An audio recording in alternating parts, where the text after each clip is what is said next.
Yo guys, welcome back to my YouTube channel dengan gue Andreas Tobing. Dan gue bikin video ini di tanggal 22 Januari jam 12.28 ya. Anyway, gue mau mengucapkan Happy Imlek. Selamat Imlek buat kalian semua yang merayakan ya. Walaupun gue Tobing, Batak, tapi istri gue keturunan Chinese. Jadi sejak menikah, dari zaman pacaran juga gue udah ikut merayakan Imlek ya. Semakin kaya budaya di tempat gue. Nah, jadi gini, gue decide untuk make quick video. Gue mau jelasin tentang standpoint gue untuk saat ini, karena kan kalian tahu sebenarnya gue lagi punya beberapa kontradiksi nih. Di satu sisi gue bilang bulan Januari akan sangat bullish ya, gue expect monthly candlenya akan hijau, tapi ternyata sudah jauh melebihi target gue ya, sudah sangat-sangat jauh lah ya melebihi target gue. Dan untuk saat ini kan gue masih berpikir ada peluang, ada probabilitas Bitcoin masih head ke macro bottomnya di 10-12k. Tapi kalau kita lihat sekarang sentimen dengan price action yang sangat bullish gitu ya, dan udah gitu juga ada kita lihat di secara psikologi market udah banyak sekali yang berubah menjadi bullish ya. Bahkan akun-akun besar yang tadinya bearish sudah pada bullish semua dan berkata FTX crash adalah macro bottom ya, kita tidak akan visit 10-12k, itu nggak akan terjadi. Tapi satu sisi masih ada yang bilang ini biggest bull trap, biggest bear market rally ya, dan yang ngomong juga bukan orang asal-asalan. Nah, terus standpoint gue di mana ya? Anyway gini, menurut gue kedua hal ini masih bisa terjadi. Semua bicara probabilitas ya. Tinggal kita sebagai investor atau trader gimana caranya kita bisa memitigasi semua resiko tersebut ya, berdasarkan data yang ada dan tentu portfolio kita ya. Tapi gini, pertama-tama gue mau bilang peluang itu masih ada ya, peluang untuk 10-12k terjadi masih ada, walaupun ya sekarang ya buat gue sudah lebih kecil ya, sudah lebih kecil. Dan tentunya gini, ada satu invalidation point yang gue mau share ke kalian ya, bener-bener invalidation point yang menurut gue oke, bisa jadi ini ada, ketika skenario ini terjadi, maka gue bilang probabilitas untuk Bitcoin bisa menuju ke 10-12k sudah jauh lebih kecil lagi, dan gue akan start bener-bener beli gitu ya. Walaupun gini, ada beberapa hal sih yang sebenarnya gue bisa nanti share di video terpisah. Yang pertama memang untuk Bitcoin bukan target akumulasi gua ya. Bitcoin bukan target akumulasi gua. Buat kalian yang udah join workshop mungkin ngerti, target akumulasi gua bukan Bitcoin, tapi ada beberapa hal lain ya. Jadi sebenarnya kalaupun gua nggak pick up Bitcoin di macro bottomnya 15k, gue nggak akan gitu keberatan, gue nggak akan begitu bermasalah ya, karena target gue yang lain sebetulnya. Tapi satu sisi gue bisa melihat cycle akan balik ya, itu yang akan jadi hal yang positif banget buat gue. Dan tentu gue pengen bisa milking out bener-bener nih, gue pengen bisa perah profit yang sebaik-baiknya dari setiap cycle-nya crypto gitu ya. Dan tentu kalau kalian mau mendapatkan profit teroptimal, yaitu pilihannya bukan di Bitcoin tapi di alts, kira-kira gitu. Nah, gue langsung share dulu aja satu invalidation point gue ya untuk saat ini ya. Jadi gini, market itu kan bergerak dalam trend ya, ada uptrend, ada downtrend. Dan uptrend itu kan teorinya simple sekali, ketika ada higher highs dan higher lows, higher highs, higher lows, yaitu yang dinamakan uptrend. Downtrend sebaliknya, lower lows, lower highs, lower lows, lower highs, itu downtrend ya. Dan selama ini kalau kita lihat Bitcoin ini kan dari sejak November 2021 bergerak dalam satu arah downtrend ya kan. Kita bisa lihat dari topnya di 69.000, drop, habis itu di sini ini menciptakan apa? Yang namanya pertama lower highs ya. Highs yang lebih rendah dari sebelumnya. Drop lagi di sini ya, ini menciptakan lower lows di sini ya. Naik lagi ke sini, ini adalah lower highs lagi. Terus drop lagi ke sini, ya ini lower lows lagi ya. Ada yang berpikir ini makro bottomnya nih, ini makro bottomnya ya. Tapi kita lihat sama-sama dulu ya. Jadi gini, secara chart, gue bahas secara chart dulu ya. Gue nggak akan terlalu lebar ke makro. Dari makro standpoint gue udah jelasin di mungkin video-video sebelumnya, gue udah jelasin gitu. Kalau peluang, kalau historically, gue refresh dikit ya. Secara history, macro bottom untuk stock market, untuk equity market itu biasanya di mana? Itu ketika Fed pivot stage 2, ketika mereka pause interest rate ya. Jadi targetnya kan sekarang 5-5,25% ya. Ketika di pause di segitu angka interest rate-nya, nah itulah yang mengakibatkan sirkulasi uang akan semakin sedikit di market. Tentunya karena apa? untuk central banks pinjem uang dari Federal Reserve, charge-nya lebih mahal gitu, bunganya lebih mahal, makanya mereka akan cenderung nggak minjem, ya akibatnya apa, perputaran uang di market akan semakin sedikit gitu ya, akibatnya apa ya, jadi banyak angka pengangguran gitu ya. Itu sebenarnya cara Federal Reserve untuk menurunin inflasi gitu ya, kalau kalian, tapi gue nggak akan terlalu lebar ke situ dulu deh ya, gue cuma bahas chart only ya. Untuk saat ini kalian bisa lihat terakhir ya, lower highs terakhir itu ada di angka sini, ada di area ini, dan area ini bertepatan dengan apa, ini yang gue berkali-kali katakan, ini gue udah katakan dari sejak akhir tahun lalu ya, kalau sebetulnya support terkuat Bitcoin selama ini ada di apa, mungkin kalian udah sering denger ini dari gue, yaitu 200 weekly moving average ya. Kalian bisa lihat di sini ya, ketika area ini jebol, jebret, lower low lagi ya. Tapi gini, saat ini sebetulnya gue tandai dulu ya di sini ya. Di sini ada lower high ya. Saat ini sebetulnya inilah buat on technical perspective ya, ini yang jadi satu area yang menurut gue cukup krusial ya. Karena jika tiba-tiba nih ya, bukan tiba-tiba ya, tapi ada candle Bitcoin ya yang weekly candlenya bisa pierce sampai ke 27, 28 atau bahkan 26, maka itu akan menciptakan sesuatu yang namanya higher highs. Kalian bisa lihat di sini. Misalnya let's say di sini ya, kita ambil tackle-nya di levelnya di sini gitu ya. Akan menciptakan higher highs. Maka downtrend di sini sudah invalid. Ya, Bitcoin sudah sedang bergerak menuju satu tren baru. Ya, maka cycle downtrend di sini bisa dikatakan sudah berakhir ketika tercipta higher high, dan kita sudah memasuki satu pergerakan pattern yang baru gitu ya. Ini gue bicara weekly ya, jadi jadi gini, time frame-nya lebar sekali gitu. Maka mungkin pergerakan selanjutnya kita bisa tarik yang mungkin kayak gini lah ya, mungkin ya, kita nggak tahu, nanti kita mesti lihat lagi, update lagi marketnya, kira-kira gitu ya.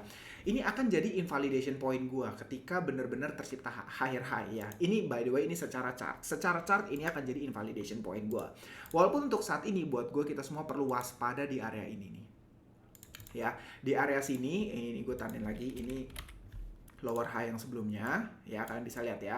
Di sini adalah satu area yang gue sangat waspadai, yaitu di area berapa, sekitar 25. Ini yang dari kemarin minggu lalu gue bilang ya, possibility untuk retest dan balik turun lagi itu ada di area sini ya. Kenapa gue lihat di sini, saat kita bisa lihat saat ini sekarang ada double resistance ya, dari 200 weekly moving average dan juga dari tren ini nih, pergerakan tren yang ini nih ya.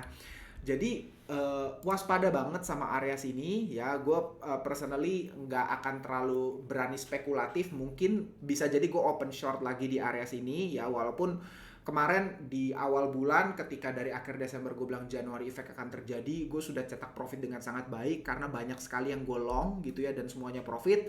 Tapi recently sekitar 1 minggu lebih terakhir ini gue take beberapa loss juga, karena gue pikir akan ada pembalikan arah, maksudnya akan reverse ya, dan terbukti gue salah ya. Jadi gue take losses juga, walaupun beruntungnya masih overall masih profit karena di awal bulan gue longnya banyak banget.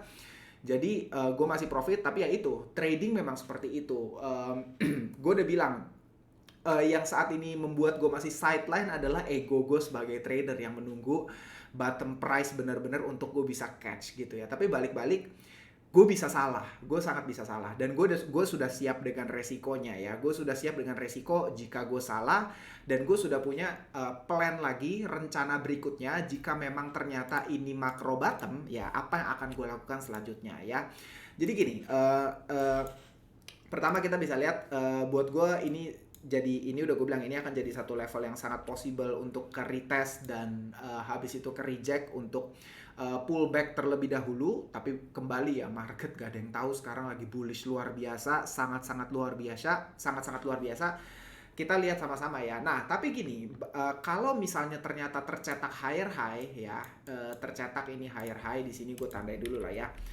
Maka skenario apa yang akan gue lakukan ya, let's say trennya seperti ini ya, dan mungkin ini kita tarik seperti ini, gue akan tunggu retest ya, gue akan tunggu retest dulu baru gue in ya. Itu plan gue untuk saat ini. Jadi gue nggak akan in di sini, gue nggak akan in di higher high, definitely itu buat gue apa ya, kalau kalian trader ya itu cukup ceroboh, tapi kalau kalian long term investor sih nggak usah pusing. Gue udah bilang ya, target gue untuk Bitcoin di next cycle itu cukup tinggi. Kalau kalian compare to stock market sih ya, crypto bisa memberikan kalian gains yang lebih baik. Jadi gak usah pusing-pusing, dollar cost average aja ya.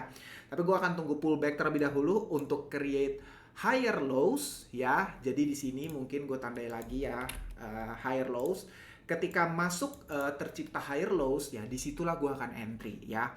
Bukan di sini ya, bukan di sini, bukan di higher high gue entry, tapi di higher lows ya.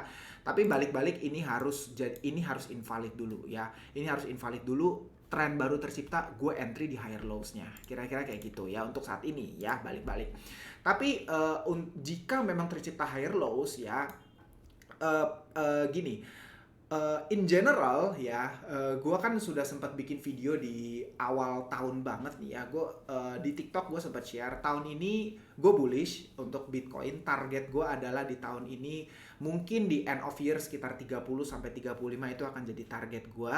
Tapi gue memang belum berpikir kalau di tahun ini Bitcoin akan ke all time high ya. Gue nggak di posisi itu untuk sekarang ya. Gue nggak berpikir tahun 2023 ini Bitcoin akan reach to all time high.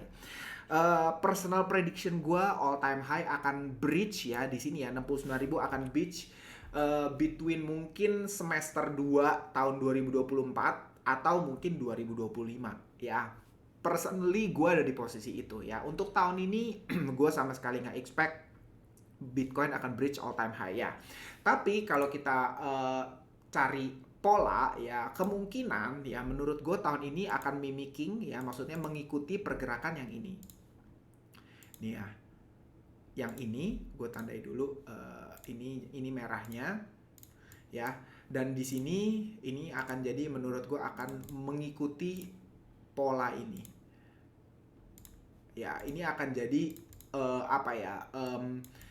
optimis target gue untuk tahun ini, karena kita bisa lihat pergerakannya mirip sekali nih ya. Ini udah kayak ini bisa dikatakan jadi satu eco bubble sekali di sini nih, jebret terus drop lagi gitu ya. Walaupun gue nggak tahu nih ya, gue nggak berani nebak yang ininya dulu, gue nggak mau nebak ya, terlalu jauh lah ya. Tapi gue akan memprediksi untuk saat ini yang gue expect pergerakannya akan di mana, seperti ini ya. Jadi yang merahnya ini udah lewat, yang ininya sudah checklist, sudah masuk di sini ya. Drop terus konsolidasi, ini juga drop konsolidasi ya, walaupun gue nggak mau sama-samain persentasenya ya, tapi intinya ada satu sharp drop terus consolidating, ini juga sharp drop and then consolidating, terus tiba-tiba sharp pullback naik kenceng banget. Nah ini kita juga bisa lihat naik kenceng banget ya. Gue akan eyeing, akan menantikan targetnya ya mungkin sekali lagi ya, bentar, gue lebarin dulu ya. Mungkin ya gue melihat gue akan mentargetkan area sini ya untuk jadi target gue ya. Kita bisa lihat di sini, tar gue revisi dulu kan, kira-kira ini gue kira-kira doang ya, ini kan kira-kira di sini naiknya ya. Gue mungkin akan eyeing on target ini untuk saat ini ya. Kalau misalnya memang ternyata higher highs tercipta ya, gue akan bener-bener berpikir Bitcoin di tahun ini high-nya bisa sampai segini gitu ya. Walaupun tetap end of year, tutup tahun target gue masih sama. Untuk tutup candle-nya ya, tutup yearly candle-nya target gue masih sama. Tapi kita lihat aja sama-sama ya. Buat gue ini skenario yang jadi possible untuk terjadi, tapi gue nggak mau terlalu gue berharap kalian bisa ngikutin gue level maksudnya gini, level by level ya. Untuk saat ini gue itu akan jadi optimis target gue. Cuman untuk saat ini lihat ini dulu ya, kita lihat sama-sama ya. Mungkin gue akan open short lagi dan siap dengan segala resiko kerugiannya ya di level ini, karena gue melihat double resistance. Tapi gue nggak akan segegabah itu untuk berpikir rejection point dari sini langsung akan ke 10-12k. Enggak, gue nggak akan segegabah itu untuk berpikir itu saat ini, karena memang sentimen lagi cukup bullish ya. Banyak sekali yang udah turns dari bearish into bullish, bahkan akun-akun besar.